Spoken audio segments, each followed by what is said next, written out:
Sir, we have a responsibility to ensure that we defend Barbados' interests wherever we need to defend them, and we will do so loudly, sir. We will do so respectfully.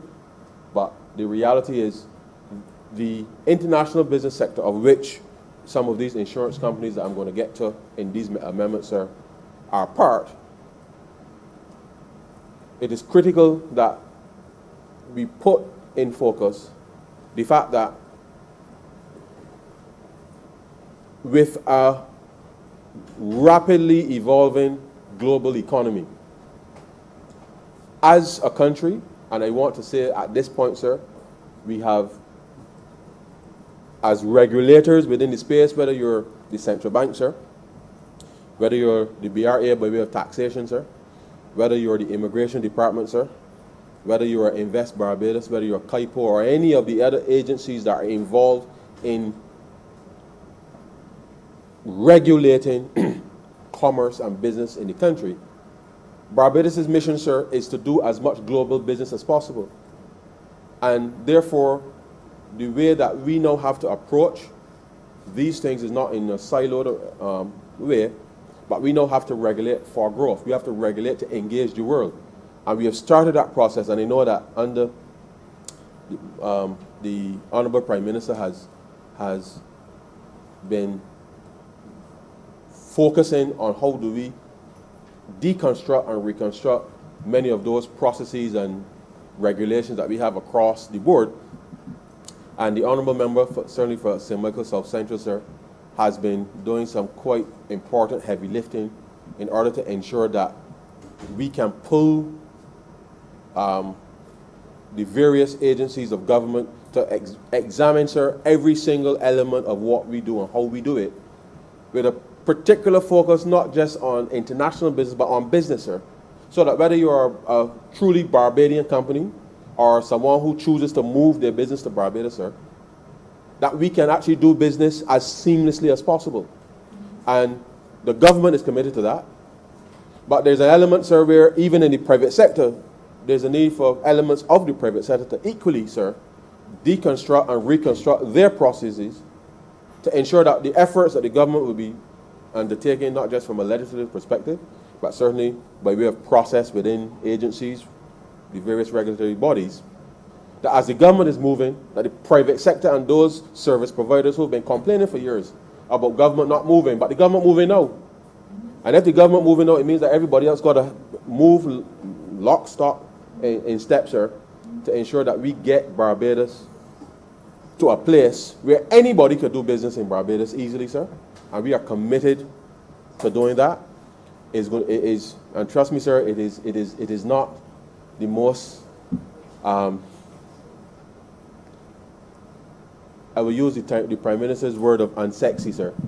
It is the kind of work that you don't get glory or there's no glory in it, sir.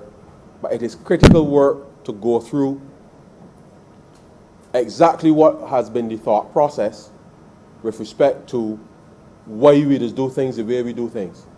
And the truth is, sir, as you may well know, things were, you ask somebody, why we doing this? They say, well, that's how I learn it. I come along and say it that way. But there's no real sense, given that everything has changed with technology, processes, and all of that, that we haven't, and this is a collective thing in Barbados, sir, where we choose to do the things that are convenient when we have to, but the things that will actually make a difference, sir, we now have to be very deliberate and ensure that we unpack those things. Because, sir, we converged the tax rates, not just because of taxes. We are doing the hard work with respect to the deconstructing of all of the processes that are putting it back together, with a clear view, sir, as being able to do more business globally, to allow our Barbadian businesses, sir, to do business globally, to allow businesses that operate in the global space to want to come to Barbados, sir, and help build up this Barbados economy. And therefore, it is on that premise, sir, that we have set about this particular path of ensuring that we can do just that. And so it is important, sir, that we understand that we have not given away any monies to corporate interests, as I know has been said in this chamber by one. It's been said outside of this chamber, sir, accusing this government of of easing business. Because if you understood, sir, that what we have effectively done, and notwithstanding, sir, that it is a fact, we have increased taxes on businesses. It just happens to be those businesses who were either paying a very low tax rate or none at all. And in the context, sir, of a global environment where there is pressure on corporations to be able to demonstrate that they're paying a fair share of tax, then all we are doing, sir, is facilitating the ability for this Barbados, this country called Barbados, to be able to compete in a global space and to be able to attract business to this country.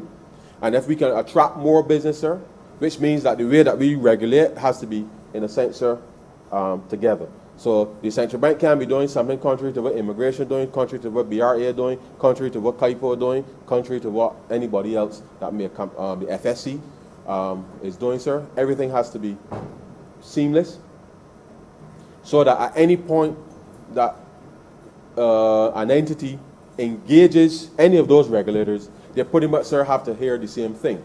Whilst each regulator may have a peculiar requirement, it has to be seen in the context, sir, of a coherent policy position such that we can go and promote Barbados in the global space and allow Barbadian businesses also to get out, sir, through that pipeline to equally, sir, engage the world. And that is where our thinking is, sir, with respect to the public policy as it relates to the convergence that we undertook, sir, in late December 2018. So as I mentioned at that time, sir, there was a 3-year period with respect to the grandfathering, and it related to some degree, sir, with respect to some insurance companies. You would recall, sir, that having increased the rates, some companies chose to leave. And I know the honourable member for St. Michael North would have indicated on numerous occasions, sir, that whilst companies may choose to leave to go from one jurisdiction to the next, you know, sir, that those are the ones that are looking just for the minimum tax. And respectfully, sir, that's their view. We are, however, seeking to build out an environment where business can be done, facilitated, easily, and be as competitive with anybody, any part of the world, sir. That is our mission in order to set Barbados up in that context. Now, sir, you will recall that recently, while some of those businesses would have gone to some of our neighbors, there's been a lot of turmoil, and certainly, sir, with Brexit, I would anticipate that some of those jurisdictions may now find themselves under a little more scrutiny because the troubles that we were getting were emanating from a certain bloc, and I would anticipate, sir, that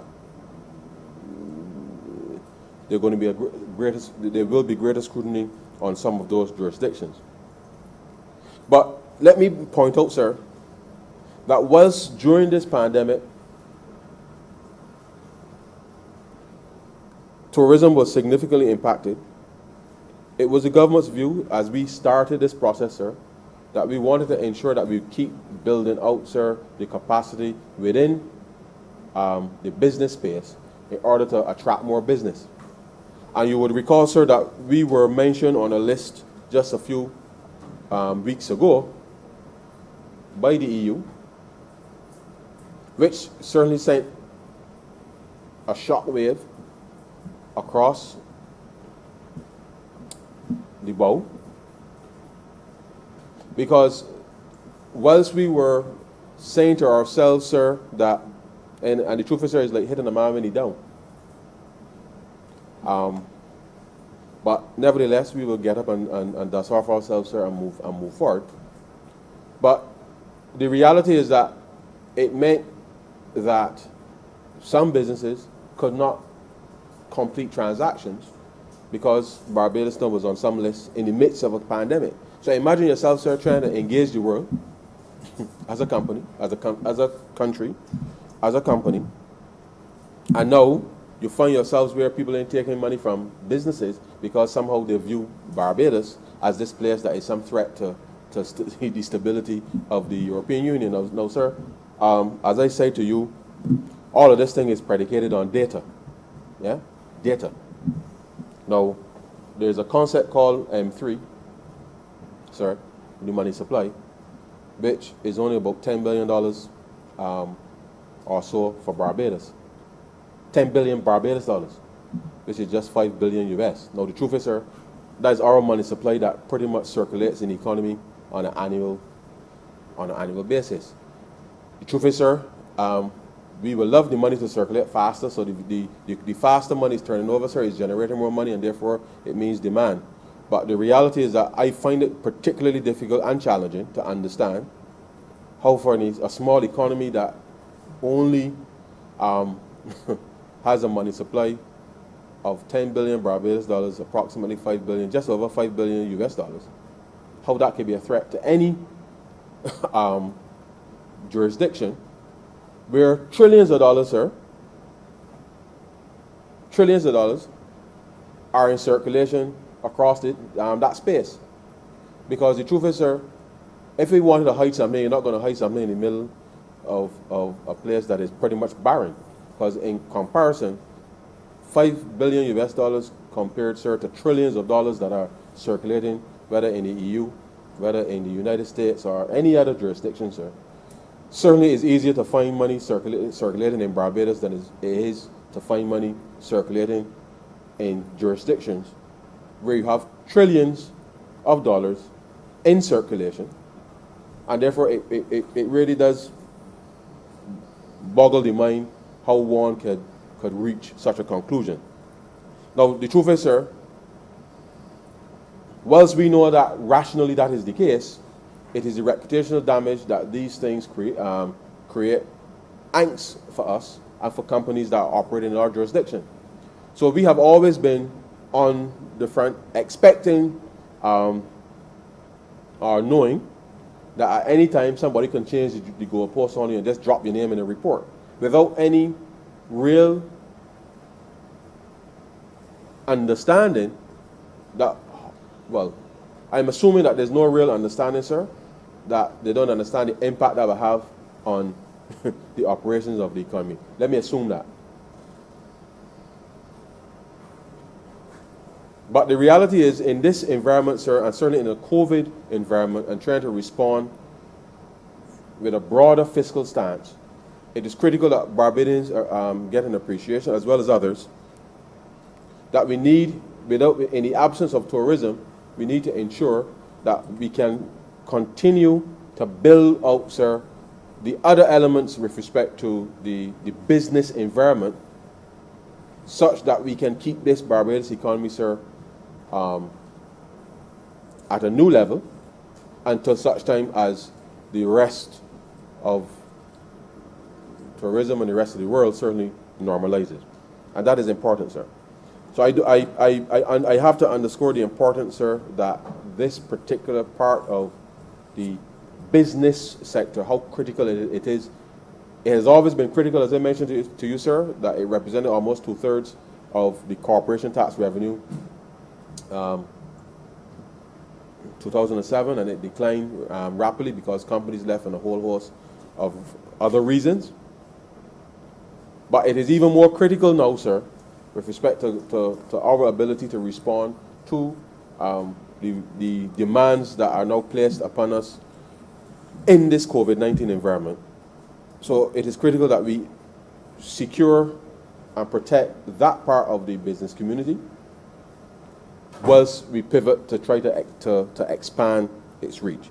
And certainly, sir, it is a challenge that we continue to face, and we will work through it, as we have done with a whole series of other challenges that we've met since we came to office. And so it is against that background too, sir, that I raise these amendments today, because it is about now charting the path post the grandfathering period, which will come to an end next year, 2021, and therefore companies will in a position now, sir, in a sense, to determine whether they will choose to wait until the end of the grandfathering period or come into the new regime as possible, because the government has given a commitment, sir, that we would not just consult, but certainly set the platform for how we will transition with respect to the reforms that were done at the end of December 2018, and to be able now to chart that path going forward. And so the amendments, sir, here relate to life in the bill, sir, would amend the Income Tax Act, Cap 2073, to make provision for changes in the taxation of life insurance companies. Those are the essence, sir, of the amendments that are before the chamber. And it is important, and this part is somewhat technical, but as you know, sir, there's a difference between insurance is different from any other business, because, and even within insurance, you have different elements, because you have general insurance, you have life insurance, you have pensions, and medical, and a whole host of other specific elements of that require a different type of treatment based on what they're doing. So the concept really of profits in insurance is not the same as a profit for a normal business that is just buying and selling goods and services, running the mill. Because as you would appreciate, sir, and in the context of life insurance, given that you are trying to match long-term liability, sir, and it is important too that in understanding how life insurance companies make money, because all the average citizen may perhaps appreciate or understand is that an agent might come to you and ask you to buy a policy, and you just pay these premiums every month or every year, depending on how they structure it, and that is pretty much the end of your understanding as to how life insurance potentially makes money. But of course, within that, there's a whole set, depending on the level of underwriting and all of that you have to undertake, the level of coverage that you're provided, sir. That too is important. There are elements with respect to the provisions for critical illness, which allows for claims to be made under those circumstances. And the reality is that life insurance companies have to keep what are called reserves, sir, in order to be able to potentially pay out in the event of your death to your family what is the benefit. So the truth is, sir, that you pay monies into a life insurance policy for your family or beneficiary, not necessarily a family, because you can determine who your beneficiary happens to be. So you are paying money into a policy with the understanding that upon your death that somebody else can get that money. And therefore, for the insurance company, they don't know when you're going to die. And therefore, if you take up a policy today and pay your premium, so they'll send you to get the health checks, which is referred to as the underwriting and all of that, sir, to assess whether if you have pre-existing conditions and how they were priced for that. Because if you got, sir, unfortunately, if you have diabetes and hypertension and a whole host of other underlying conditions, then, and depending on your age, they have to reasonably assess the risk of you dying in the short term, because it is, if in the event that you die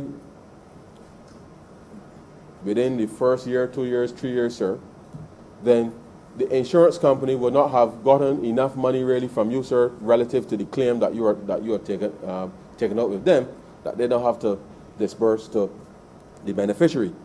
So life insurance is a very complicated environment, and therefore understanding how the concept of profits in that environment is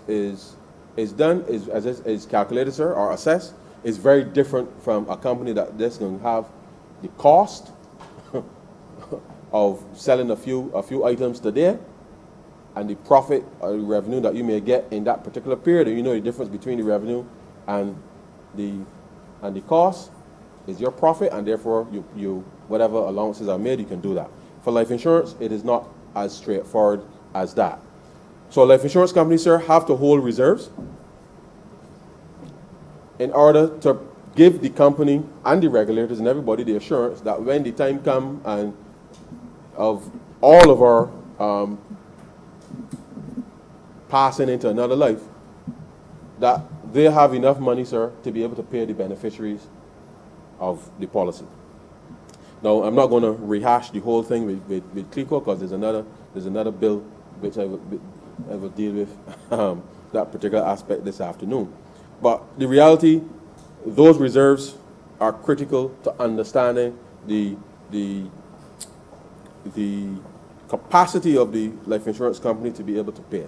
Now, the reality is that the truth is, sir, actuaries, which many Barbadians may not be aware of, actuaries are the people who actually price and determine how much money you will pay for a life insurance policy. And actuaries are the ones that also calculate the reserves, sir, with respect to these things. And so I just want to indicate here that whilst this is a very technical part of the discussion, it is important that the understanding as to how life insurance companies are taxed in the environment, especially too, sir, given that, and there are two things. Whilst in the past we would have done it on the gross investment income for those insurance companies that were domestic in purpose, we would use that as a metric and allow that. Now, of course, every time you pay your premium, sir, and whilst it's not here, every time you pay your premium includes a tax, is about 5%. So every premium that is paid has a premium tax of about 5% on it, sir, which comes into to the thing. But we are talking about the overall performance now of the company with respect to the reserving that's required to assess to determine the assessable income upon which you will levy the taxation. So you would remember, sir, that I indicated earlier that there were a number of insurance companies that were not paying taxes, or they were relatively low, given their status within the Insurance Act. And now that we are moving to a new regime, sir, then it means that we need to regularize all of this so that whether domestic, as we refer to them before, insurance companies, or international companies, which you would know, sir, that insurance companies operating in a global environment, sir, they get involved, as ours do too, in transactions in order to be able to ensure that they can match the liabilities that are on their books. And therefore, the provisions before the chamber here today just reflects the ability for us to have clear sight through between the Revenue Authority, in this instance, working collaboratively, sir, with the FFC in terms of ensuring that, one, the calculation of the reserves are done in a way, sir, that allows for the BRA to be able to be comfortable that the assumptions underlying the reserves, which means, sir, that from those reserves, which releases come, which determines, in a sense, sir, the profit or lack thereof with respect to life insurance companies, that the underlying assumptions with respect to that are sound in the context of being able to assess whether the life insurance company, given its liabilities that it has on its books, that what is being released from those reserves merit the validity. Now, of course, whilst the actuarial profession, and I use that term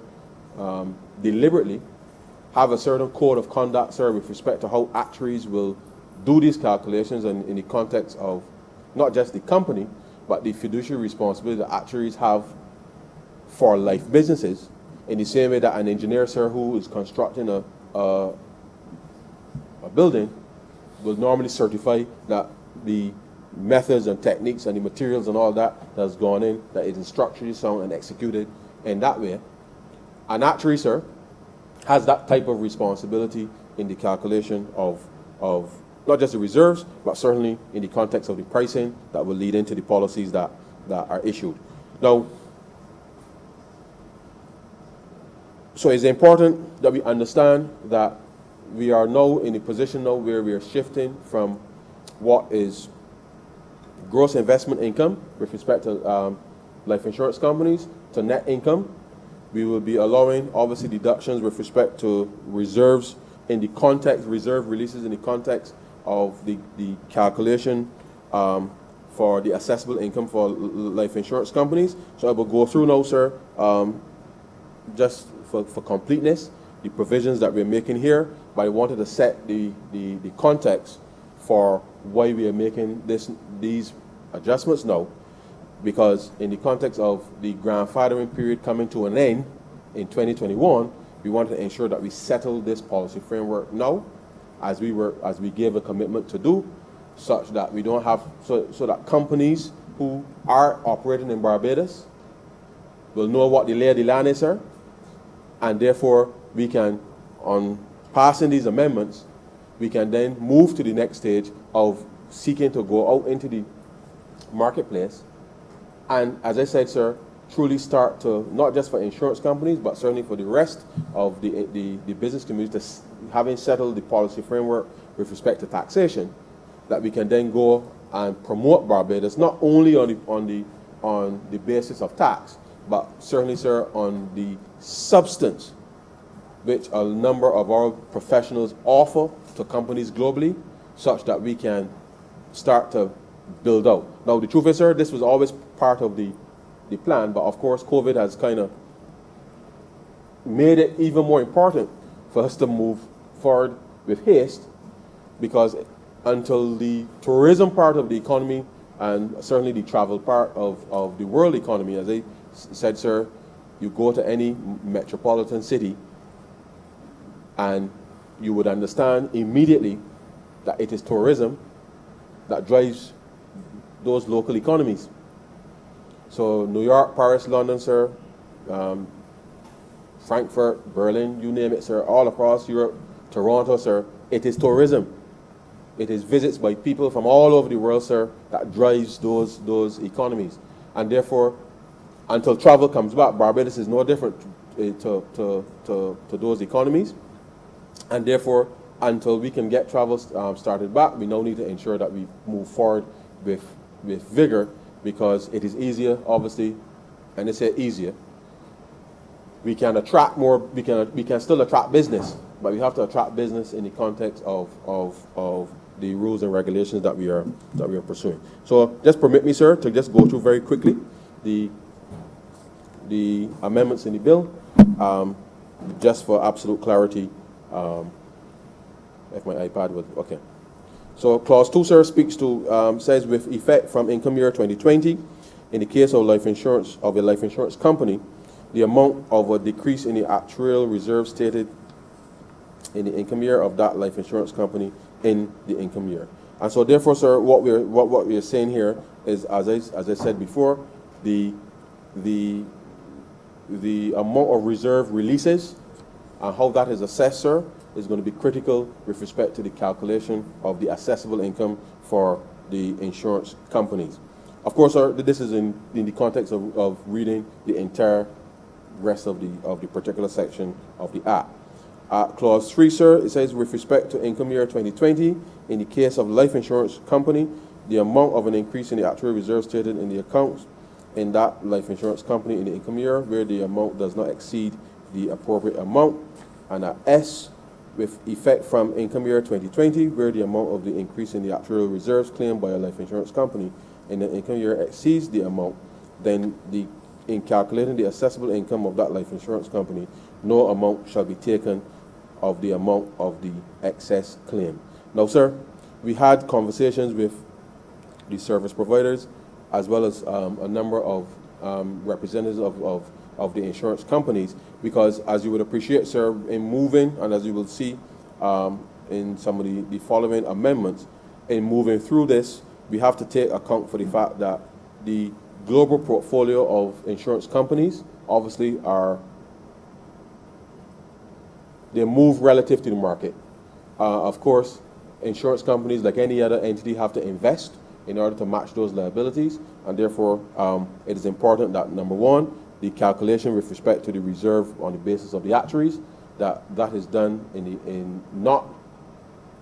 that is done consistent with what is in the portfolio, the experience certainly of the life insurance company in terms of the claims experience. We all know what happens, certainly, sir, in the 2009 crisis with companies that would have not just lent, but certainly insurance contracts that were backed, in a sense, with mortgage-backed securities, and the investment in those, and therefore we want to ensure that the calculations with respect to that is consistent more with the risk associated with the claims experience as opposed to the risk taken with respect to any speculation or anything of that nature. Clause 4, sir, for the purposes of paragraphs R and S of subsection 1, appropriate amount means the amount of the increase in the actuarial reserves in the income year that is not excessive. 5, sir, in determining the appropriate amount referred to in the subsection 4, an actuary appointed in accordance with section 45 of the Insurance Act, Cap 310, shall support the determination with a written opinion that A, following the actuarial standards recognized in Barbados, B, states the circumstances prevailing at the time at which the opinion was adopted, and C, includes no more than a reasonable margin that takes the following into account. And that's 1, the nature or type of risk to which the actuarial reserves of a life insurance company are exposed, and 2, sir, the uncertainty associated with the risk referred to in subparagraph 1. And just for emphasis, sir, we know that companies, but especially, sir, life insurance companies have to make investments with respect to being able to match their long-term liabilities. Unlike, well, not unlike, banks have a slightly different mechanism in terms of determining their reserve requirements for the regulators in order to ensure that depositors can claim their money when they are claimed, when they need them.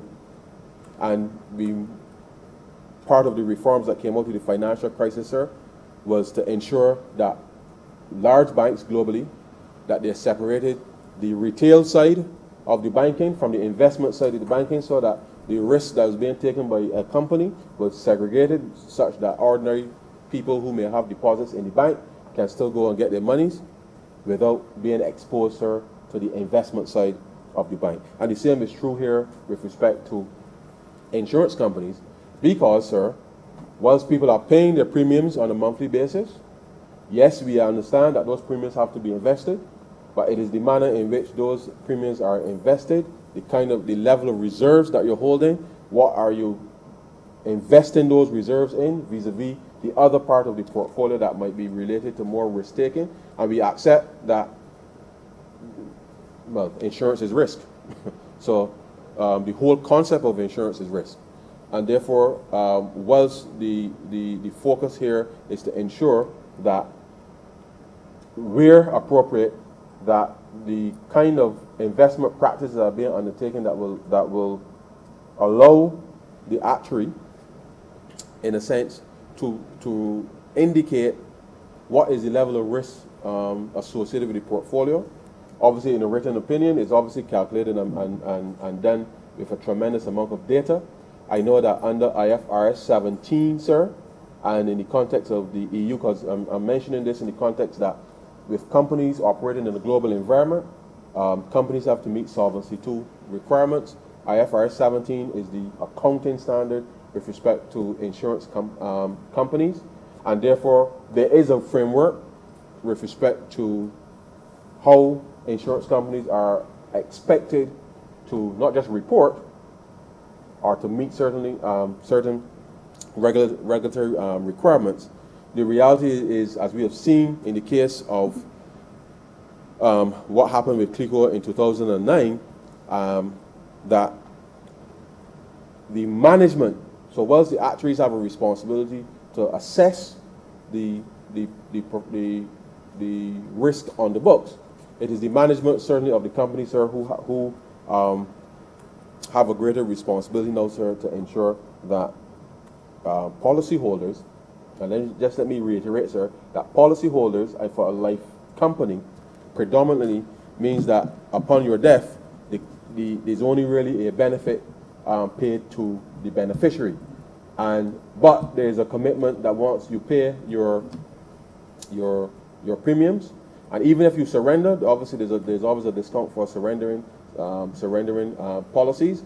But the reality is that the regulations of this whole thing now has been strengthened, certainly in the context of where the FSC is, but we still have to be conscious that companies have to invest, and therefore with investment there is risk. As I said, life insurance companies, insurance companies embody risk and quantify risk. That's the business they're in.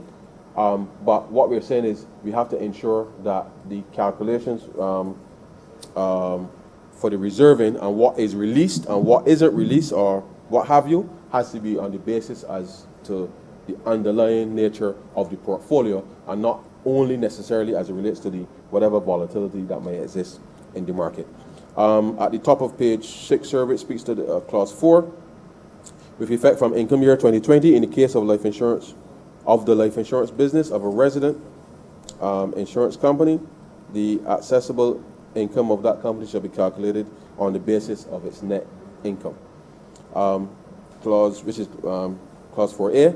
Clause 4B, by deleting subsection 5 and substituting the following: with effect from income year 2020, in the case of the life insurance business of a non-resident company carried on through a branch in Barbados, the accessible income of that company shall be calculated on the basis of its net income attributable to the branch. And you would recall, sir, that in the existing legislation, these calculations are currently done on the gross investment income, and that's what predominantly because in the previous dispensation, only domestic insurance companies would have been in the mix with respect to the calculation for taxes. C, sir, 5A, with effect from income year 2020, where an insurance company seeks to make a mark-to-market election for securities, equities, and long-term derivative contracts, that company shall notify the commissioner in writing on or before its filing due date for the taxation year in respect of which such election is applicable.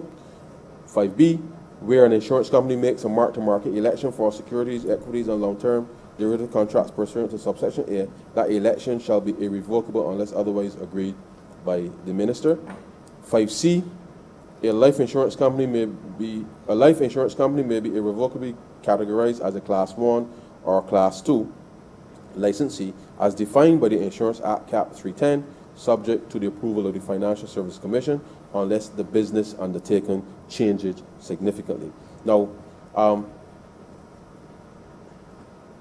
me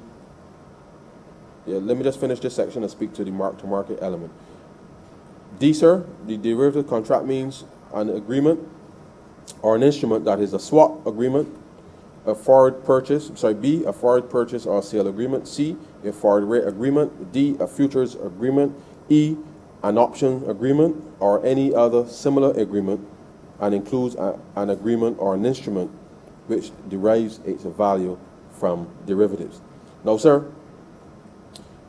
clauses C and D of number 4, yes, of clause 4, in a sense, sir, reflects the fact that, as we have said, I said earlier, Barbados now has to position itself, sir, to operate fully in the global space, and within a global context, and you would appreciate that some of these companies that are in Barbados, and that we would want to attract in business to Barbados, that the size of their portfolios are pretty much, and this is where things get interesting.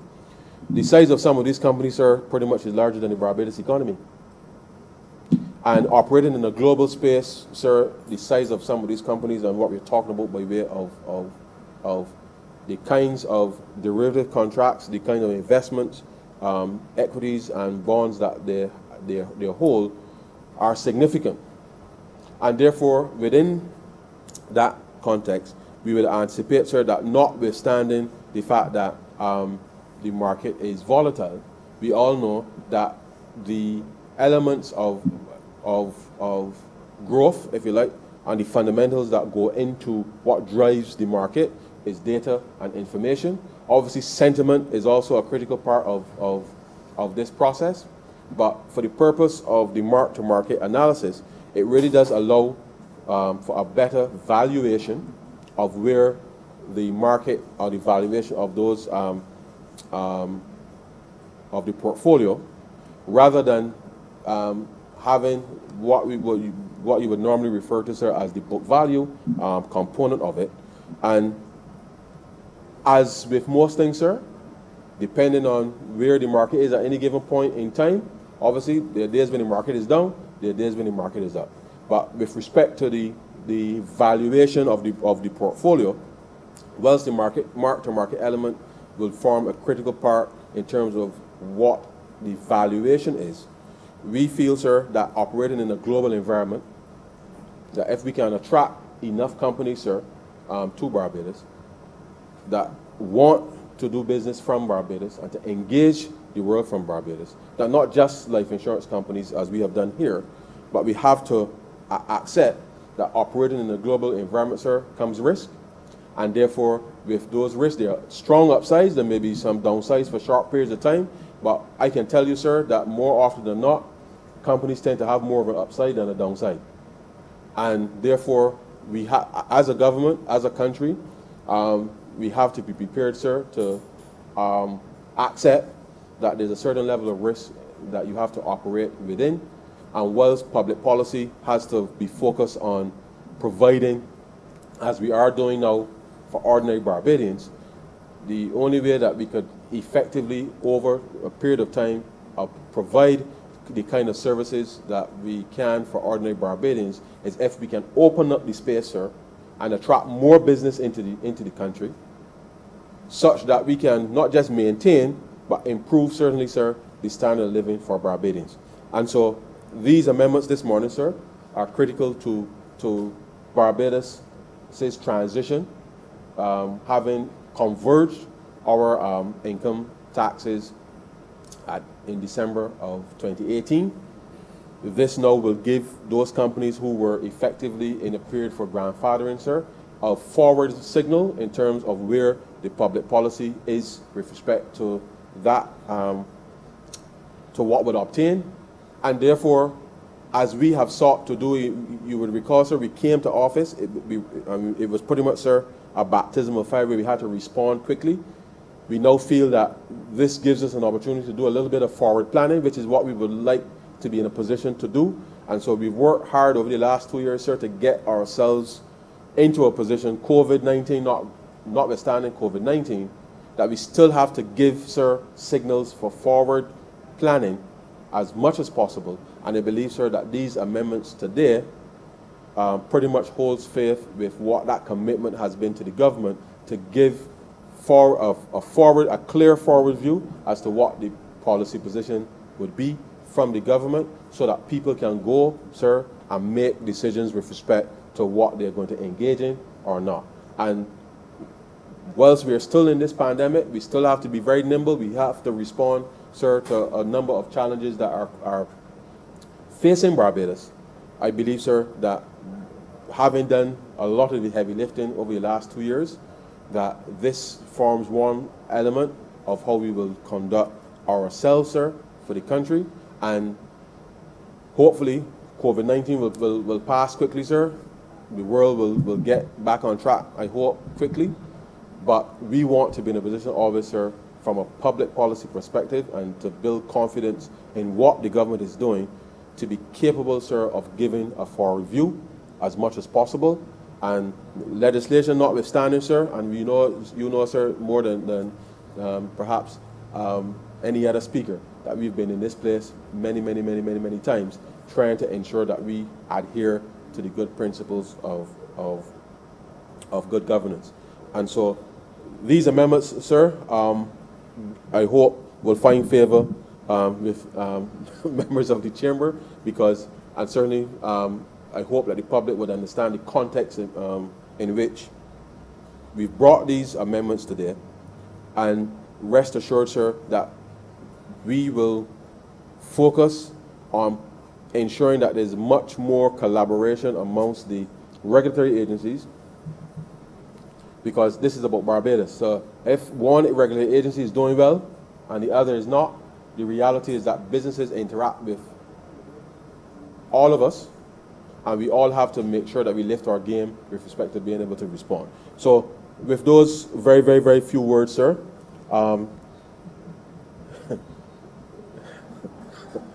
with those few words, sir,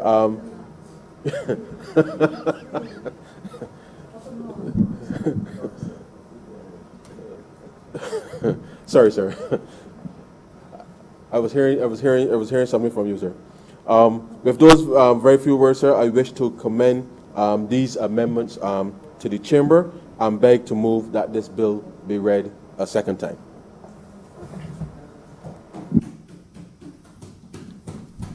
Honourable Member for St. Michael West.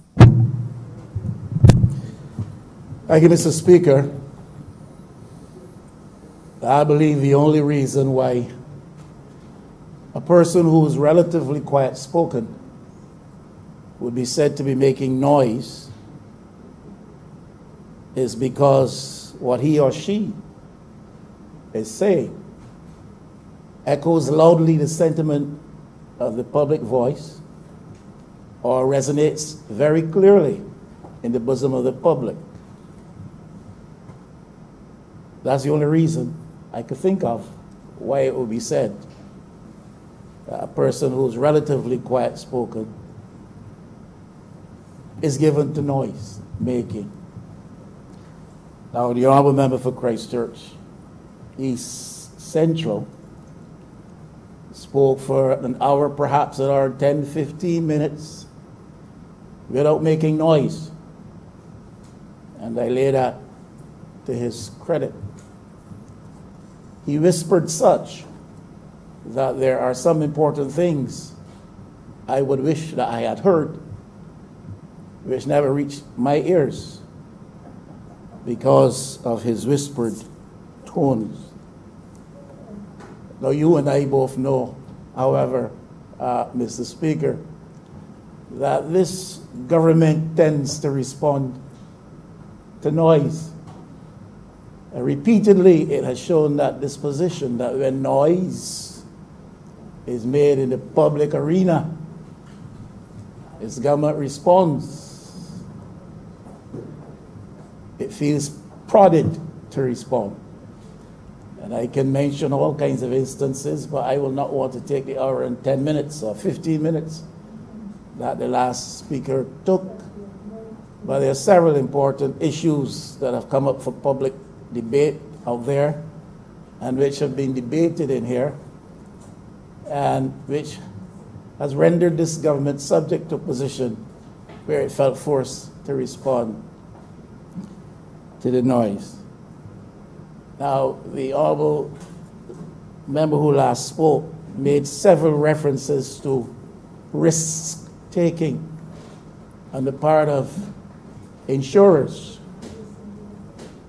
He mentioned several times the notion of the obligation of insurers to have reserves to meet the necessary required amounts of liability when they arise. That is an important thing. I recall not too long ago raising the question in here as to the level of compliance on the part of insurance companies that is attaching to this obligation. And that was when we spoke of disaster, events, and catastrophes.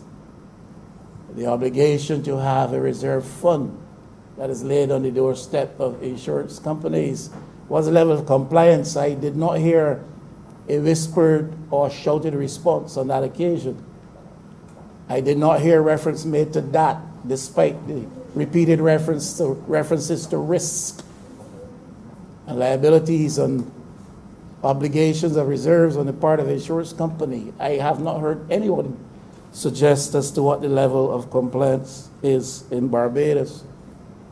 And Barbadians have been brought to a place of surprise and shock before when dealing with insurance, when dealing with insurance companies.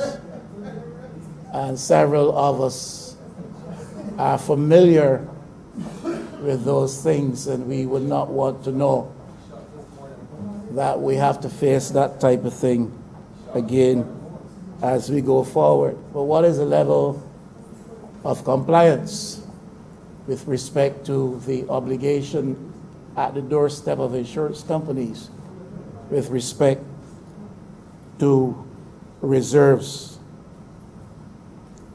Now I imagine that the honourable member for St. Michael North will say in fairly clear terms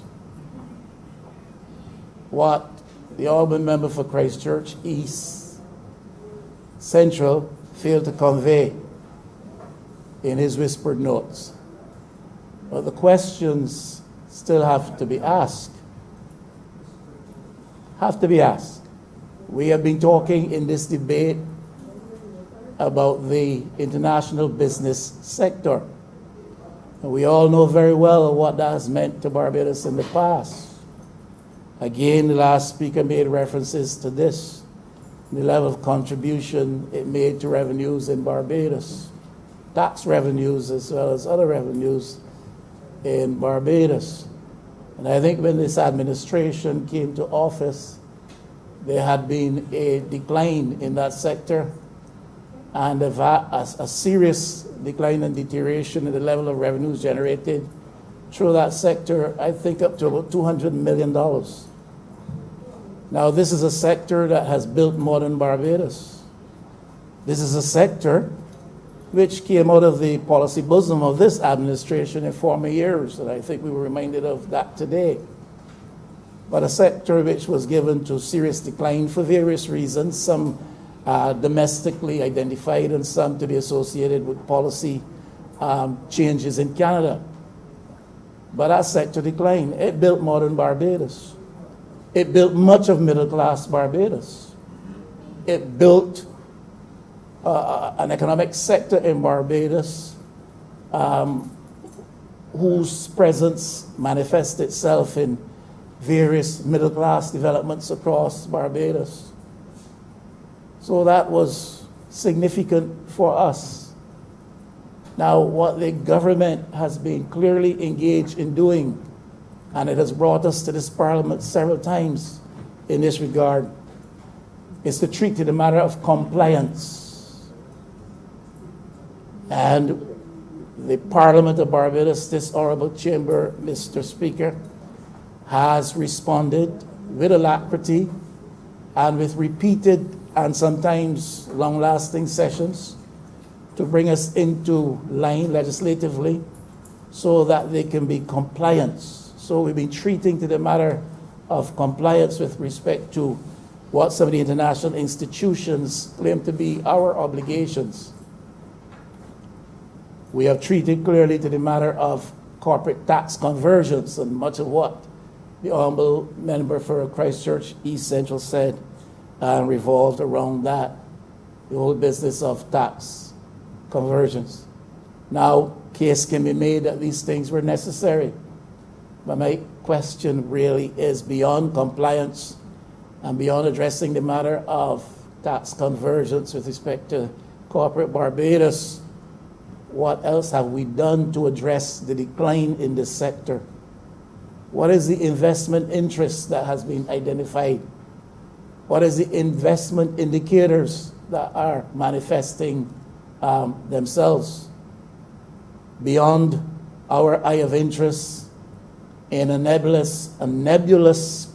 some nebulous potential for marijuana industry development sourced out of Canadian finances? What else have we put on the table going forward? What is the policy platform for international business in Barbados. Not saying there's none. I'm saying we need to hear it. And I'm saying in that context, I therefore expect that the Honourable Member St. Michael North will speak and will probably speak to some of those things so that we may get beyond the whisper and get to some substance. Now, the Honourable Member St. Michael North, the Honourable Member St. Michael North is a rather quiet-spoken gentleman himself. But I expect that even in whispered tones, he will give something of policy substance to us, to encourage us that with respect to this sector, we're not simply going to let it slide.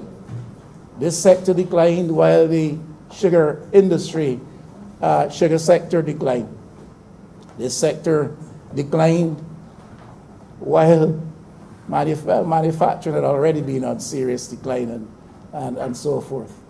But I'm saying in the midst of all of this decline, this sector had emerged, was thriving until there were reversals. And Barbados needs to know, as we seek to diversify away from tourism, what are we doing? What plans are in the pipeline? What prospects are there? What potential is there for some revival of investment in this sector? I think that those questions, Mr. Speaker, are relevant. Yeah, those are my views and humbly submitted. I have a feeling that Barbadians will also feel so, that those questions are relevant. If it is irrelevant to this government, especially those who sit on the front bench, that interest in the financial and international business sector of Barbados is not a matter to be raised as a serious consideration, then I would be forced into a sense of shock. If it is a view, as it seems that I am hearing, that it is only my position that these matters are important to Barbadian people, then I'm forced to a sense of disbelief. But I think, Mr. Speaker, that you identify with the average Barbadian thinking and mindset, and that you will be equally concerned to hear what is the policy platform for international business and its revival, the revival of that sector as we go forward.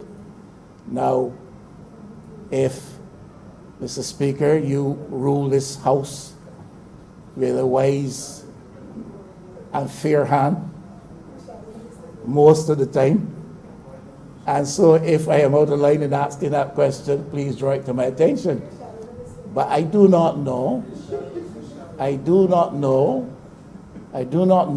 that that question is out of order or to any degree an impudent or imprudent one. And so we must make some noise when it's necessary, because we cannot continue to boast of seeking to improve business facilitation in Barbados, and that is to be commended, and government has put a lot of effort into that, led, I think, by the Honourable Member for St. Michael's South Central. And then with to improve business facilitation, we have got to try to increase the interest in business investment as well. And therefore, I would think that the Honourable Member of St. Michael North will feel some measure of obligation in this particular debate to tell us what we are doing to revive the international business sector. Compliance is insufficient. Corporate tax concessions are insufficient. And we have adjusted the corporate tax rates, and we brought about some convergence. And because it was expressed fairly popularly in Barbados that it would seem as though, again, we're giving the brakes to the business sector while imposing harsher tax measures on the individuals and households in Barbados, I thought that that was an appropriate issue to raise. Still think so. Seems to me what we're doing today, because government will know going forward, it has to develop and derive revenue from sources. We're looking to see what we can do to adjust the tax policy with reference to corporate Barbados and specifically on this matter of insurance companies. So government is looking to see how it can get back some money from the insurance sector in Barbados. As I said, Mr. Speaker, would not detain you for very long, but I thought it necessary and didn't have much to say, and I know when to stop, and you stop when there's nothing more that you need to say. And some people need to learn that art, to stop when you have nothing more to say, and to stop especially when your colleagues are not listening. Some people need to learn that art. And so, Mr. Speaker, let me repeat that, Mr. Speaker. Mr. Speaker, I thank you. Could I have some order in this honorable chamber? And let me repeat and allow the honorable member for St. Michael West to speak. And let me repeat that. You need to stop when you have no further need of speaking. And you need to stop and to know when to stop when even your colleagues are not listening to you. And someone just said to me, I have no colleagues here, so I can't be referring to myself. Sit on that for a while. And Mr. Speaker, my point here is, succinctly put, we have heard much said in whisper from the member for Christchurch East Central, who was opposed to any form of noise making, and what we did not hear said because it did not reach our ears in the distance. What is the policy platform in relation to the international business sector, financial sector, offshore sector going forward? What are we going to do beyond compliance and convergence of tax rates?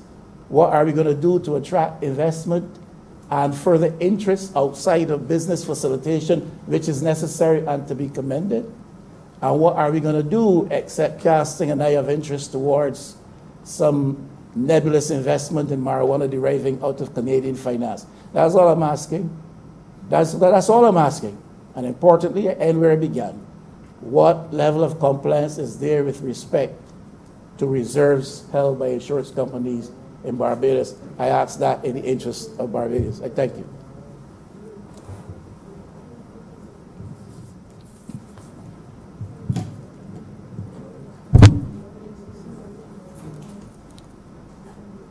Honorable member for St. Michael North.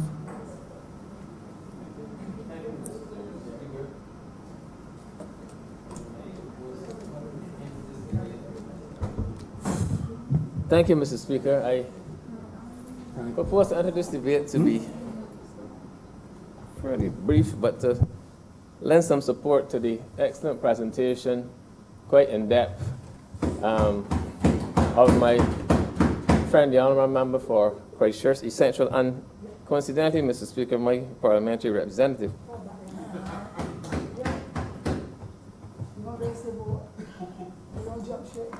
Mr. Speaker, if the honourable member for St. Michael West had taken the time to really stick around in the bosom of the Barbados Labour Party after the last election, you would have had perhaps a more of an insider view of the challenges that really confronted this administration in relation to the international business sector from day one when we assumed the governance of this country, Mr. Speaker.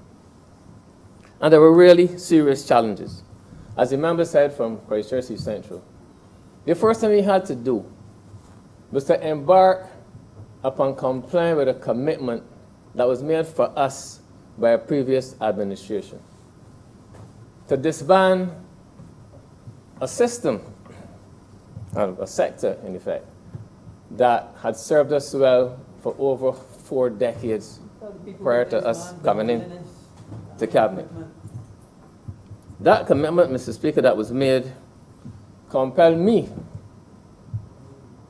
a man thrown in, I must confess, at the very deep end, to come to grips with the subject area and to take action to save this country from disgrace within a short period of some 6 months of coming into office, Mr. Speaker. We had to face, I don't want to say the word foe, but a formidable institution, international organization that was imposing on us certain things we had to do in the shortest possible time. So we were confronted with allegations of there being preferential tax regimes in Barbados that we had to do away with. There were some, I think, 8 or 9 of them, Mr. Speaker. We had to come up with solutions. It was no excuse to tender that we were a new government and therefore give us a little more time. Nobody was interested in hearing us making that point, Mr. Speaker. We had to get up and do. I remember being on the phone, Mr. Speaker, with reputable players in this industry, men of the caliber of, with your permission, Ben Arundel, in the ministry, the Director of International Business, at some 2 o'clock in the morning, trying to get things together to get to Parliament to ensure that we complied with the requirements that we were asked to meet within a very, very short period of time, Mr. Speaker. And we met them. We met the guidelines. We met the deadlines, Mr. Speaker. We met them not only by the effort of the ministry that I have the honor to lead, but also by the efforts of the Prime Minister of this country and the Ministry of Finance, who decided that we had to look at this thing differently. We had to stop thinking of the international business sector and the local business sector. We had to think globally, Mr. Speaker. We had to put a global spin on what we were doing. And that is the origin and the genesis, Mr. Speaker, of the notion that we enacted of tax convergence, where we said we were going to bring one common corporate tax rate to bear upon this country. And we had a choice to make, having decided on convergence. Are we going to converge up to the rate of the domestic sector, business sector, which would have been 30%, and write off the international business sector? Or were we going to converge downwards to the rates being paid by the international business sector and fight for an industry that we had built, Mr. Speaker, from scratch, and built it up the way it was? And we decided that we were going to opt for the latter and use a convergence rate downward of a range between 1% and 5.5%.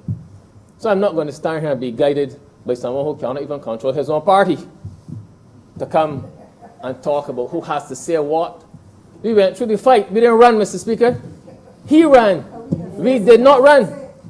We decided to stick around and face it and deal with it, Mr. Speaker. And we dealt with it. So I'm not going to be guided by him. What we decided to do, to have a tax rate of 1% to 5.5%. We went into the international community after that. And they found, first of all, Mr. Speaker, I have to say this, that I hear a lot of noises, and this is not referring to Professor Michael West now, but there's some who rave and rant in Barbados about things that government should do and needs to do and so on. And when I went overseas and interfaced with a number of the major players over there, stakeholders in the sector, who have local arms and chapters of their business, big accounting firms. Do you know, Mr. Speaker, that they did not even know over there about the changes that Barbados had made over here, although they had local chapters here? You talk to people overseas at road shows, and they were telling you in places like London, Mr. Speaker, that they were hearing things that you were presenting for the very first time. And I was shocked to hear that. The interest was so great, very, very great, but they were hearing it for the first time. And you don't succeed in this sector by sitting here in Barbados and doing things by WebEx or by Zoom and those sorts of things, you have to get into the market. You have to be in people's faces all the time. And that's what we were told. That I hear you now come from Barbados. Where were you all for all these years? Where were you all? When Bermuda and the name of the countries that always up there at their doorsteps and in their boardrooms and their conference rooms, sitting around the table, explain to them their product. Where was Barbados? So we had to do that. Of course, Mr. Speaker, I overlooked the first point that I should have made in all this. And that's the fact, Mr. Speaker, that after the events of around August 2018, the first thing we had to do in Barbados was to change and regain the image of Barbados, particularly in the area of international business. Because we came in and in very short order, a very serious stain was placed on the international business sector right here in Barbados. So the first thing we had to do was to let it be known that those things related to historical issues, historical transactions, and a previous administration. I know people tend to see a country as having one government, a continuity of government. They have to fight very hard sometimes to convince them that although there is that concept, in truth, there's different players, new players at the table, new governors of the country. So, Mr. Speaker, we had to deal with that. But we went out into the market and decided we had to promote Barbados. And what investors were saying, when we told them what we had converged the tax system, they were very pleased. Because investors like simplicity and they like certainty. And they now had a situation where they could go to one place by and large, especially in relation to taxation, to see what it is that they had to do if they wanted to invest in Barbados in terms of the taxes, their tax liability. No longer they had to go and look through individual pieces of legislation to decide if they wanted to be a society with restricted liability, what is the tax rate? If they want to be an IBC, what is the tax rate? Trust this, different rate. They could go one place, Mr. Speaker, the Income Tax Act, and see the rate of tax that would be applicable to them. It was applicable to the Barbadian companies. It was applicable to what we used to call international business companies. You know the rate of tax you would have to pay. Simplicity and certainty. And investors like that, Mr. Speaker, and that is a major policy initiative that we made in relation to attracting investment to this country. And this is not going to happen overnight. In terms of the tax, the member for Christchurch East Central can give the details on the tax. But this government has done a fantastic amount. In any case, in terms of the tax revenue, 2019 was the first year that tax became payable for the tax year, for the financial year 2019, and those filings are still now currently in progress anyhow. And I can be corrected if I am wrong on that, but that's my understanding. So you cannot at this stage state definitively what the tax takes is since the change in legislation in relation to the tax ban that this administration introduced. Mr. Speaker, we have gone all out. And in addition to doing things like that, marketing and promotion, strengthening at home our framework that we put in place. We had to also, having dealt with the 2018 December deadline, we had to meet a 2019 deadline in relation to economic substance. We met that deadline, Mr. Speaker. We passed the legislation. We also, in addition to legislation, we ensured we set up the relevant IT platform to ensure we capture all the applications and assessments of substance declarations by all of the service providers and other entities under the legislation. We also sought and obtained a number of additional persons to staff the International Business Unit to be able to handle the increased influx of applications, Mr. Speaker. We have done a lot to ensure we have systems in place to strengthen our appeal to the international business sector.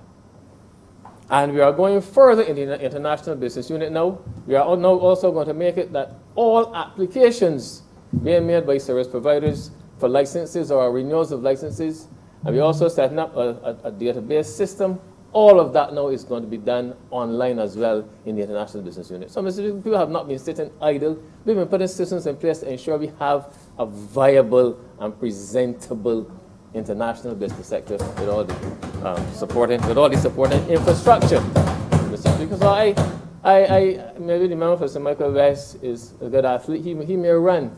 We did not run, Mr. Speaker. We stuck around and did put our shoulders to the plow.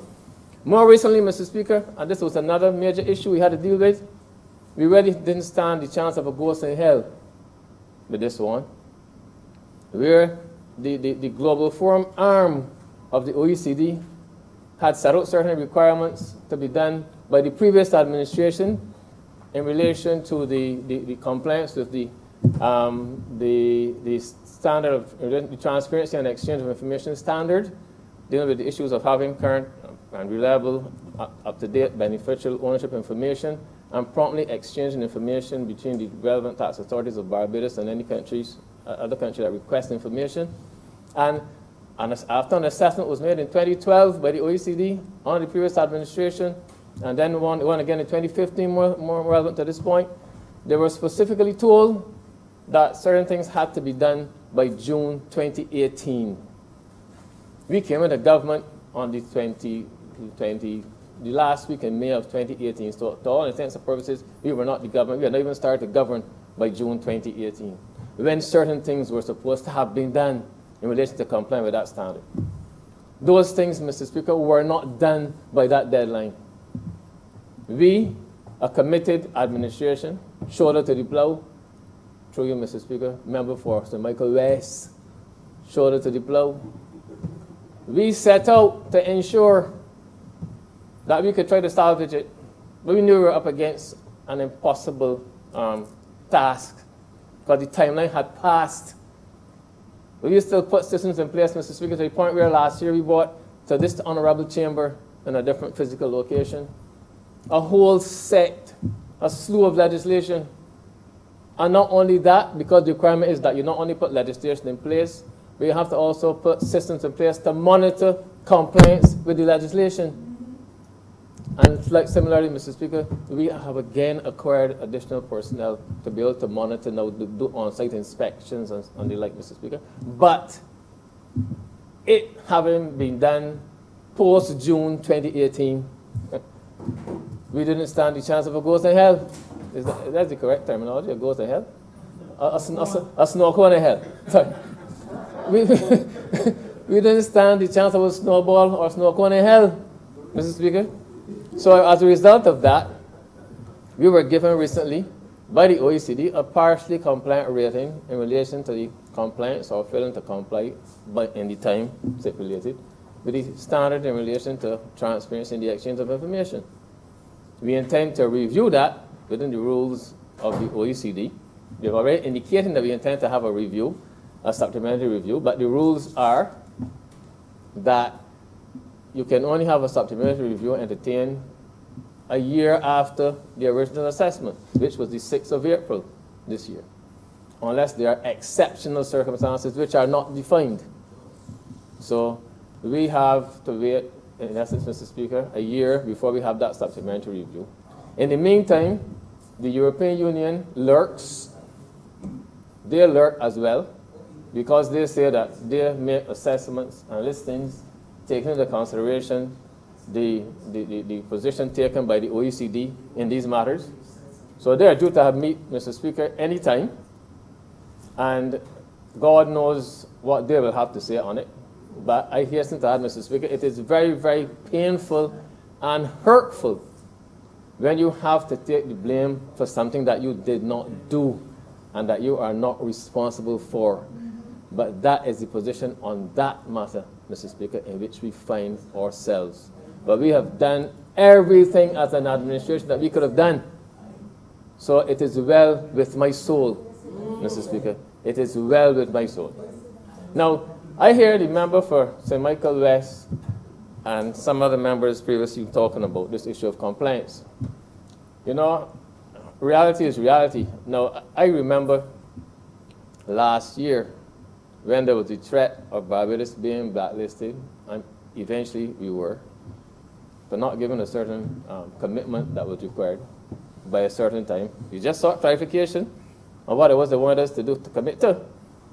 But they said, no, commit or blacklisted.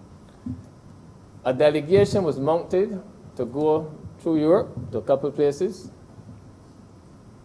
to face the European Union to make a case that this was exceedingly unfair and that should not happen. CARICOM took the decision to send a delegation. On the delegation, Mr. Speaker, CARICOM has what, 14, 15 countries around there? You know the countries that went, Mr. Speaker? Barbados, St. Lucia, and Antigua. Antigua, to its credit, did not even have an international business sector to fight for. But their minister went. I went and represented Barbados, and the Prime Minister of St. Lucia went as head of the CARICOM delegation. 3 countries of the whole of CARICOM went to Europe to fight on behalf of the region. 3 single countries. How would we ever mount a serious challenge to the devastation that these big organizations and entities and countries and so on, that they inflict upon us? How will we ever mount a serious resistance to it when we cannot even unite on matters that are of interest to us as individual countries and as a region? How will we ever do it, Mr. Speaker? So I hear those who will be critical of us, and they will talk about you shouldn't let yourself be pushed around, and all that is true in textbook world. You can't let yourself be pushed around. And you really should be in a position where you should not be pushed around. And God knows me, this present speaker, Mr. Speaker, I am basically ungovernable. That's a fact. Me personally, Mr. Speaker. So when I find myself in a position where you got to be taking orders and marching to certain drum beats and all that, I take tremendous offense at it. I really do. Tremendous offense. But when you have an economy to think about, an economy that affects, what, nearly 300,000 people, Mr. Speaker, you have to live in the real world. You have to live in the real world. If not, you're going to be accused, and some will say rightly so, of playing fast, loose, and reckless with the welfare and well-being of around 300,000 people. So you can't decide you can stand with the private. If you look around and you expect certain people to be behind you or walking with you, and you don't see them, what you can do? You can play powerful foolish and then end up in the dump. So when it comes to that, Mr. Speaker, you got to make a choice. And the choice is pretty obvious. You got to stay in the game. You got to decide if you're going to stay in the game. If you say you're going to stay in the game, you got to play by the rules. And that is very, very simple and straightforward. And that is what we have had to do. So I do not feel less than a man or less than a minister or less than a member of a government when people say that we need to cast off all these shackles and so on. Yes, we should. We would love to. But the fact of the matter is, what are you then going to do in terms of accountability to the people that you are governing? If you attempt to do it alone, it is suicide. And the other countries that you want to work with you are not working with you. They will tell you they have their own issues to deal with. So they are not working with you. So you got to decide to make choices in the real world, Mr. Speaker. And I believe we can hold as an administration our heads very, very high in the work that we have been doing, the work that we have done to ensure that we complied with requirements that were set for us before we assumed government for a single day. We have been able to meet our targets and comply with everything we had to do.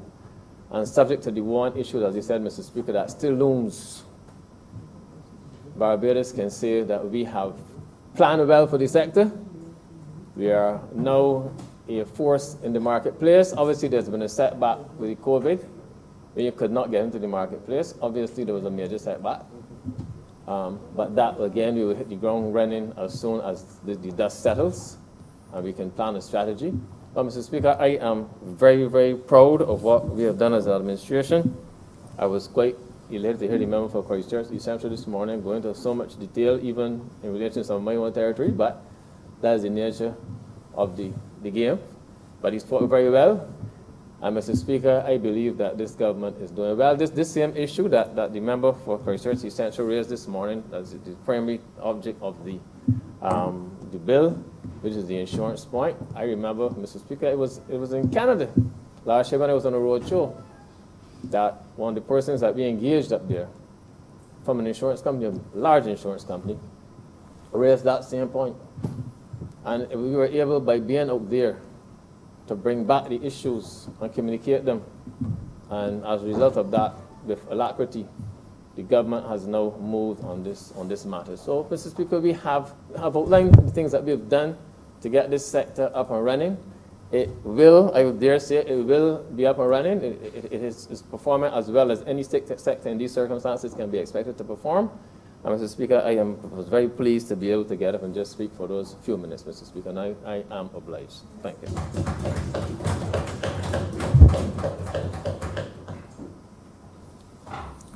Honourable member for Christchurch East Central.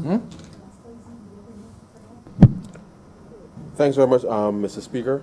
Let me commend the honourable member for St. Michael North for a very spirited intervention, and to assure him through you, sir, and the rest of the country that, and repeat what he indicated, the government has been working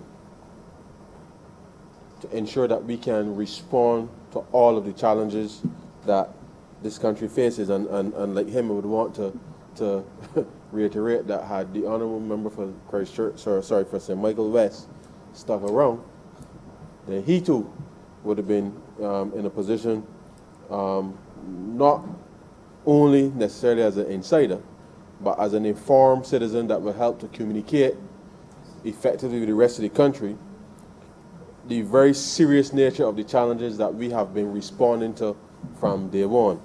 And it is not, sir, without, it's not gone unnoticed, I think, by the public that we have been responding to issues. And it is instructive that the member for St. Michael West said that the government responds to noise. Because I would like to think that we live in a country where a government is in touch and feels the pulse of the people and respond to people in a mature way, sir, with respect to the challenges that are confronting the country.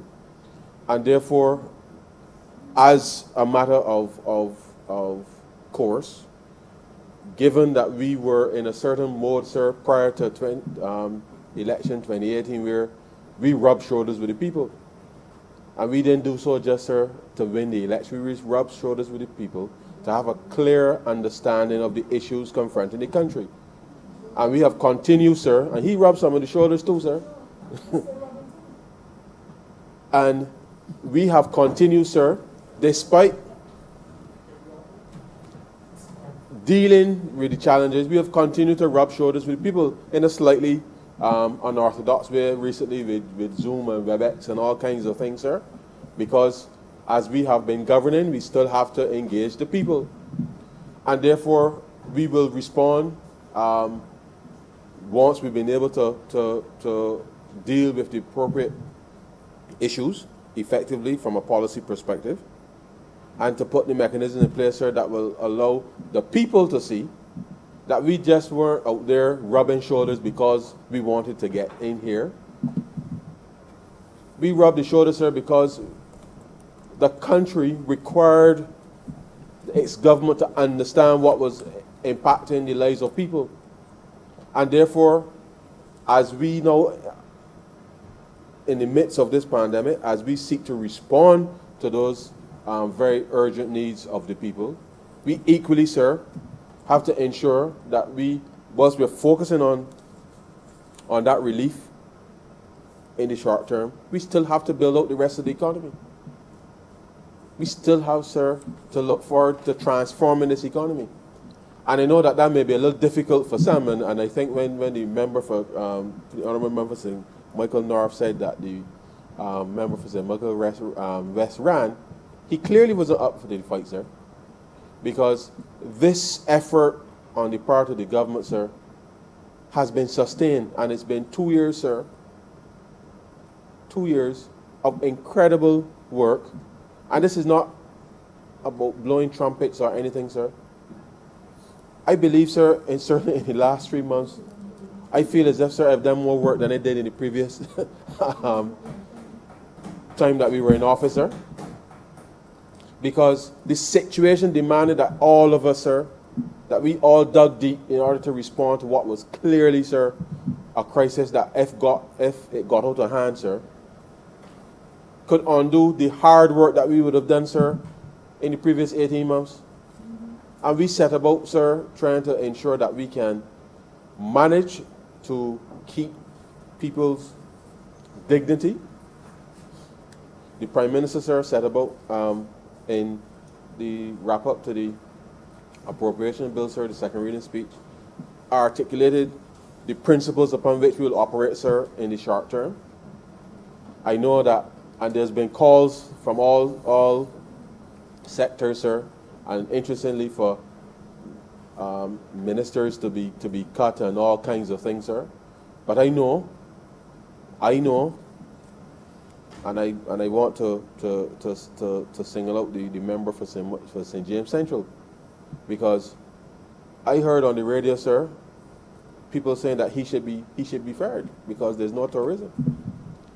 And it is amazing, sir, because the work that the Tourism Task Force has been doing, sir, to ensure that Barbados, once this cloud of gloom, sir, dissipates, that we are in a position, sir, to hit the ground running, and the engagement that's required to ensure that not just the hoteliers, but certainly the workers and the various players, sir, understand the dynamic of what is taking place and what the government is doing to try to ensure that the various protocols that we will now have to roll out, and I know that the member will articulate at the appropriate time, but the things that are not seen, sir, are the very things that this government, when we were in opposition, went around the country and we saw that the previous government did not see and responded to. And therefore, as we go through this very difficult period now, sir, I want to, through you, sir, remind the country that yes, we will respond to the basic needs of Barbadians right now. But we equally, sir, have to ensure that we chart a path that does not see the economy, sir, come to a screeching halt because of the noises of a few who ran from the fight, sir. And this government, sir, is committed to improving the lives for all Barbadians. It is part of our DNA. We will continue to engage with all the stakeholders, sir. And we have to govern. Because in this very uncertain world that we are in now, we meaning Barbados, sir, we have to keep our heads, because there are those out there, sir, who are losing theirs. And we have always been a responsible country. This is a responsible government, sir. This is a responsible party. And the people have given us the responsibility to govern the affairs of this country. And this government, sir, is committed to ensuring that whilst we are responding to the short-term needs of Barbadians, that we shall continue the very good work, sir, of ensuring that we lay the foundation such that when we come out of this period as it relates to COVID, that we can fire back, sir, on all cylinders. And therefore, we cannot just rest and say, cut this minister, cut that ministry, cut this and cut that, because people can't see, sir, who wants to get the attention of Barbadians, don't have the vision to recognize the good work that this government has done in the last 2 years, the very good work and intense work that is still ongoing, And it will become even more important, sir, that the preparation that we are, that the plans and preparations that we put in place now, that as soon as the so-called the proverbial gate is open, sir, that we can get back to business as quickly as possible. And so, sir, I am proud, sir, to be part of a team who for the last 2 years, sir, have given 1,000,000%. And despite giving that 1,000,000%, sir, the country will know that the Prime Minister's asked for 1 billion, even in this environment, sir. 1,000,000,000%. Because we understand that what we do, sir, will impact the lives of every single citizen in this country.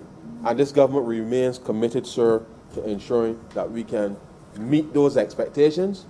But in meeting those expectations, sir, we can't just do the basic things. We equally have, sir, to transform. And it is that commitment, sir, is what is going to allow us to be able to get through this period of time. And therefore, I know there are going to be a series of debates in the coming weeks, sir, that will raise all kinds of issues, because it would, but in the end, sir, I know the public and the people of Barbados, sir, will be able to see the difference, sir, between a party with vision and those, sir, who simply cannot see. Now, sir, these, as I said before, these amendments are critical to, as part of the transformation of the international business sector, but certainly, sir, the business sector in general, and becomes even more important now in this, takes on a different perspective in this environment, because this is what is going to allow us, as well as the stakeholders, to be able to plan effectively going forward. Now, Mr. Speaker, these also will put to rest, notwithstanding the COVID environment, and the government naturally would have to, having made some adjustments to the BERT plan. It is not envisaged in any way, sir, for any further adjustments with respect to taxes. You will note, sir, that the country on June 3rd, last week, sir, that we were approved before the IMF board, sir, for the third review of the BERT program. And those would have been based on data, sir, up until the end of March, which is a clear signal, sir, to all that the Barbados economy, sir, the fundamentals of the Barbados economy up until that time, sir, was on track. Notwithstanding, sir, the impact of COVID, the underlying macroeconomic indicators, sir, for the country still remain sound. There's work to be done, yes, sir, because of COVID-19, to do things a little differently. But all of the basic ingredients, sir, are still there in the cake, sir, to be mixed. And therefore, we, during this particular period of time, we have made adjustments in terms of the program. The IMF has approved that before the board. We have also been able to augment, sir, under that agreement in terms of the additional assistance that we receive from the fund. And the reality is, sir, that too is a signal to all that the program was on track, and COVID-19 notwithstanding, that the government still remains committed to executing the Barbados Economic Recovery and Transformation Program. The next few months, sir, as I said last week, will still be difficult, because with 45,000 claims, sir, up until the June 4th for unemployment, and you will notice, sir, every week I come, the number inches up a little more. But with 45,000 claims, sir, for unemployment up until June 4th, it is imperative that when we come, and not being presumptuous, sir, that the debate that will come critically soon, that will explain further how we are going to re-engineer some of our expenditure to be able to put as many people back to work as possible, will be critical. I know that there will be more noises, but the truth is, sir, the government has to govern for all of Barbados. And therefore, if we are all in this together, sir, then in these extraordinary times, we have taken the time, sir, to consult We will continue to consult. We will engage the people, sir, as widely as possible. But time, sir, is critical. And therefore, the government has to govern. We are committed, sir, to governing. We are also committed, sir, to consultation. And that will continue. And at the end of it, sir, those who wish not to see or wish not to comprehend, sir, well, I will leave them to the judgment of the people of Barbados. But I believe, sir, that this government has been faithful to its commitment to good governance. We have always sought, sir, to bring whatever legislation to support the policy initiative that we have announced. And COVID-19 notwithstanding, sir, we would have been here sooner. But the point is, sir, we are at a stage now where the rest of the country is opening up, and therefore it gives us an opportunity, sir, to ensure we can tie up any specific loose ends from a legislative perspective in order to ensure that we can go forward, sir, with clarity. So these amendments today, sir, are, as I said, would provide a little more certainty with respect to the business community in being able to plan ahead. And that is the position, sir, that we as a government certainly want to be in, to give all and sundry clear sight, sir, with respect to the public policy stance for any particular sector, such that people can go ahead and plan and execute, knowing full well that we will create an environment that is relatively certain, and notwithstanding the impact of COVID-19, that the underlying fundamentals, sir, still remain true, and therefore we have to make a slight adjustment with respect to COVID-19. We are conscious that we have to maintain a level of economic activity such that the social stability in the country, sir, can be maintained. And with those few words, sir, I beg to move that this bill be read a second time. The question is that the aforementioned bill be read a second time. All those honourable members in favour, please say aye. Those against, please say no. We think the ayes have it. Mr. Speaker, I beg to move that you do not leave the chair and the House resolve itself in committee for further consideration of this bill. The question is that the Speaker do not leave the chair and the House resolve itself into committee for further consideration of this bill. All those honourable members in favour, please say aye. Those against, please say no. We think the ayes have it.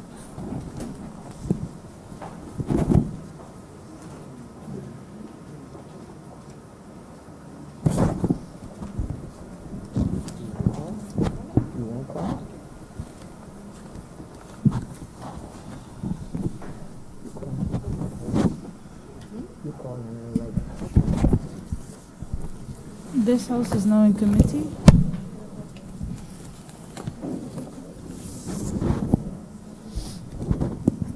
Clause 1.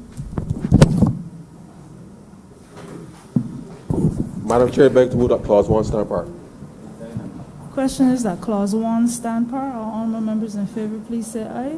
Aye. All those against, please say nay. Methinks the ayes have it. Clause 2. Madam Chair, I beg to move that Clause 2 stand part. Question is that Clause 2 stand par. All honourable members in favour, please say aye. All those against, please say nay. Methinks the ayes have it. Clause 3. Madam Chair, I beg to move that Clause 3 stand part. Question is that Clause 3 stand par. All honourable members in favour, please say aye. All those against, please say nay. Methinks the ayes have it. Clause 4. Madam Chair, I beg to move that Clause 4 stand part. Question is that Clause 4 stand par. All honourable members in favour, please say aye. All those against, please say nay. Methinks the ayes have it.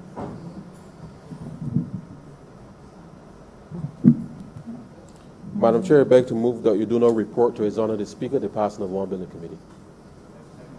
Question is that I do now report to the Honourable Speaker the passing of one bill in committee. All honourable members in favour, please say aye. Aye. All honourable members against, please say nay. Methinks the ayes have it.